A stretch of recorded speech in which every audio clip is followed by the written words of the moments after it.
Баршаға сәлем, бұл Miratrix және де галактика сақшыларының шолуы түсініп тұрғанда шығарсыздар. Онда уақыт жоғалтпай бастайық. Галактика сақшыларының шығу тарихынан бастайық. 10-шы жылдардың басында ешкімге керек жоқ үшінші қатарлы режиссер Джеймс Ганн ешкімге керек жоқ кейіпкерлерді жинайтты, презентация жасайды және Marvel Studios басшысы Кевин Файгиге барады. Фанаттар кек алушылардан сәл демалып алсын, басқа бір нәрсе шығарайық деп ойлап отырған Файги презентацияны көреді, кәдімгідей ғашық болып режиссермен келіседі. Сөйтіп Ганн кастингке кіріседі, өзі өткізеді кастингті. Және де біз танитын сақшылар үшін студиямен біраз қырылысады. Өйткені студияға Прат ұнамайды, өйткені ол кезде толықтау бала. Дэйв Батиста ұнамайды, ол кім деген бір сұрақтар туындайды деген сияқты. Бірақ Ганн оларды қорғап алады кәдімгідей, сөйтіп команда жинайды да жұмысқа кіріседі. Осылай 14-ші жылы сақшылардың бірінші бөлімі шығады. 80-ші жылдарға толы саундтрек, фрик кейіпкерлер, ерекше режиссерлік көзқарас 800 миллиондай пайда алып келеді. Бұл фильмді қазақша дубляждаған, айтпақшы, менің ойымша қазақ дубляжындағы үздік жұмыстардың бірі. Сенбесеңіздер, интернеттен іздеп тауып көріңіздер. Өте сапалы дүние. Содан 17-ші жылы екінші бөлімі шығады да 3 жыл бұрын фанаттардың көбісі танымайтын команда Marvel киноғаламының сүйікті бір бөлшегіне айналып, кек алушылармен араласып та кетеді, өмірдегі өз орнын табады. Бірақ 18-ші жылы сақшылардың 3-ші бөлімнің сценарийіне отырған Джеймс Ганн президент Трамптың саясатымен келіспейтінін айтады. Трамптың қолдаушылары Ганнның 10 жыл бұрынғы педофилия туралы Твиттердегі жазған әзілдерін тауып алады да режиссерге қарсы шығады, режиссер бәлеге қалады сөйтіп. Балаларға контент жасайтын Дисней мәселенің мән-жайына кіріспей-ақ режиссерді бірден қуып жібереді. Сонда Ганнның кезінде жинаған командасы оны қайтарып алуға атсалысады. Крис Пратт режиссерге қолдау көрсетеді, сосын студиямен әңгіме құрады біраз. Дэйв Батиста кішкене қызуғанды кісі, Ганн 3-ші бөлімде болмаса, мен де болмаймын деп қырсығып тұрып алады да кәдімгідей. Сөйтіп кезінде Ганн студиясымен сол команда үшін қырылысқан еді, енді команда ол үшін қырылыса бастады. Мұны білген Marvel'дың басты қарсыластары DC Ганнды өзіне тартады. Сөйтіп суицид жасағы деген фильмді соған ұсынады. Сөйтіп келісімге қол қойылады. Ал сол келісімге қол қойғаннан кейін 2 күн өтеді. Marvel режиссердің оралуын сұрайды ғой енді.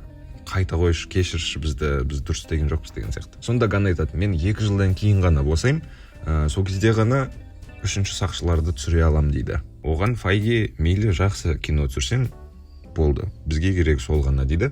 Сөйтіп екеуі келіседі. 19-ші жылы шығайын деген фильм, міне 23-ші жылы көктемде шықты.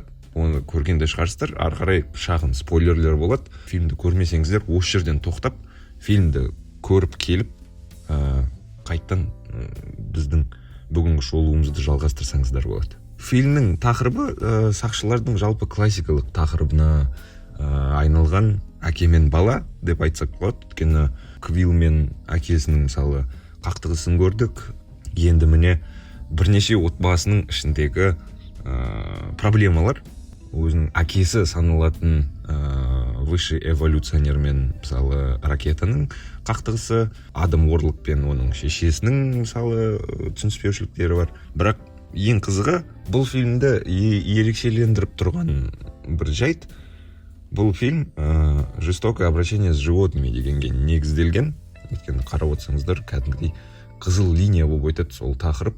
Және де бұнда адам жануарларға қарағанда әлде қайда қатыгездеу екені көрсетіледі. Айтпақшы, ракетаның неліктен басқа біреулердің протездеріне қызығып жүретіні де бір сәл-сәл түсінікті болған сияқты. Желіде қазір тіпті бір теориялар бар. Ол достарының құрметіне сондай бір коллекция жинамақшы болған деген бір ой бар. Сондай бір шағын ғана детальдің керемет ойнап тұрғаны да күшті бұл фильмде. Ал енді плюс-минустеріне көшейік. Фильмнің плюстарына тоқталсақ, музыкасы топ, әрине, бәрі бұрынғыдай, бәрі керемет. түсірілімі, режиссерлік көзқарастан қарағанда бәрі мықты. Бұл ескі бір Marvel, кәдімгідей өте бір күшті эмоцияларды беретін фильм. Эмоциялар жағы да өте мықты. Кәдімгідей кейбір кезде мелодрамаға айналып кететін бір моменттер бар. То есть экшен болып келе жатады, бірақ мелодрама болады. Сен кішкене компьютермен суреттері салынған бір кейіпкерлерге жаның ашиды деген сияқты. Өте бір керемет сондай моменттері бар. Бұл сақшылардың логикалық аяқталуы және де соның бәрі керемет. Ган кәдімгідей соңғы рет жақсылап тұрып атсалысып бірге жұмыс істейік деген бір мақсат қойғаны көрініп ақ тұр. Бұл Джеймс Ганның Марвелға деген атын шығарған Marvel студиясына деген рахметі, басын игені және де қоштасқаны. Ган оқиғаны әдемі аяқтады, бірақ орыс тілді блогерлер мысалы көбісі ол фильмді мақтайды. Мен кейбір заттармен келіспеймін әрине. Ең мықты актерлік ойын суреттелген Жанатта мысалы. Сценарийде локациялары қырғын. Кәдімгідей ненің қайда болып жатқанын, не үшін мына келгенін, неге бөлініп, неге тұрғаны түсініксіз. Өте көп линиялар бар. Әрбір персонаждың өз линиясы бар. Краглиннің бөлек линиясы бар, ракетаны құтқару линиясы бар, ракетаның кішкентай кездегі линиясы бар, суверендердің бөлек линиясы бар. Тым көп затты бір-біріне қосып тастағанда бірнеше фильмге жететін ақпарат. Бірақ ол да түсінікті, өйткені Ган барлық көтерген оқиғаларын соңына жеткізбекші болған, және де соны жеткізді. Есесіне кейбір кезде бір сондай бір кашаға айналып кететін моменттер бар фильмде. Мен үшін фильмнің ең үлкен минусы ол дубляж. Орысша дубляжды Қазақстанда жасапты. Жақсы деңгейде жасалған. Жаман деп айта алмаймын, бірақ кейбір сахналарда мысалы кімнің не айтып жатқаны түсініксіз, өйткені сәл тәжірибенің жетіспеуі әзірге ол да бір келетін жайт, түсінем, бірақ кішкене наслаждение алуға бір кішкене кедергі болып тұрды. Сосын кейбір сахналардың әзілдері керек емес сияқты болды. Сахнаның драмасын құртқан бір моменттер болды, оны көрсеңіздер өздеріңіз-ақ түсінесіздер. Сосын Ганның 9 жыл бойы алып келе жатқан оқиғасын титрдан кейінгі сахналарға құртады. Білем, Marvel үлкен корпорация және оқиғаларына нүкте қоя алмайды, оның бәрін түсініп отырмыз бәріміз. Бірақ сол екі сахна көрсетеді титрдан кейін. Соларды көрсетпегенде Ган мен осы сақшылар құрамының қоштасуы, эмоционалдық бір нүктесін қойғанын құртып тұрды сол екі сахна.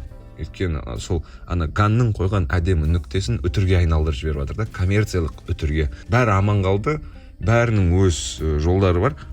Кез келген сол оқиғаны таспаласа болады да, оны өзіміз-ақ түсініп тұрмыз ғой. Дегенмен бұл өте жақсы фильм, жақсы бір оқиғаның соңғы бөлімі. Маған бір ұнаған керемет бір цитата бар. Галактика сақшыларының 3-ші бөлімі ол ескі Марвелмен қоштасу деген әдемі бір сөз бар. Мен сонымен толыққанды келсем. Джеймс Ган бұл 10 жылдықта үлкен бір жол өтті. Енді DC Universe'тің бастығы болды. Кевин Файги мен бірдей екеуінің деңгейлері. Келесі оның қоятын фильмі ол Супермен. DC Universe-тағы Супермен Джеймс Ганға өте жарасатын бір кейіпкер сияқты, өйткені ол қазір мысалы Марвелді құтқарып қалды, өйткені Марвелдің соңғы 4 жылда сақшылардан асатын фильм түсірмегені өкінішті ақ, және де ол Супермен сияқты құтқарды Марвелді, енді өзінің ғаламына, яғни DC Universe-на қайтты. Ганда кішкене бір өзге планетадан келген біреу сияқты. Сендер қалай ойлайсыңдар? Комментке жаза кетіңіздер, талқылап тастайық, көріскенде көрсеміз.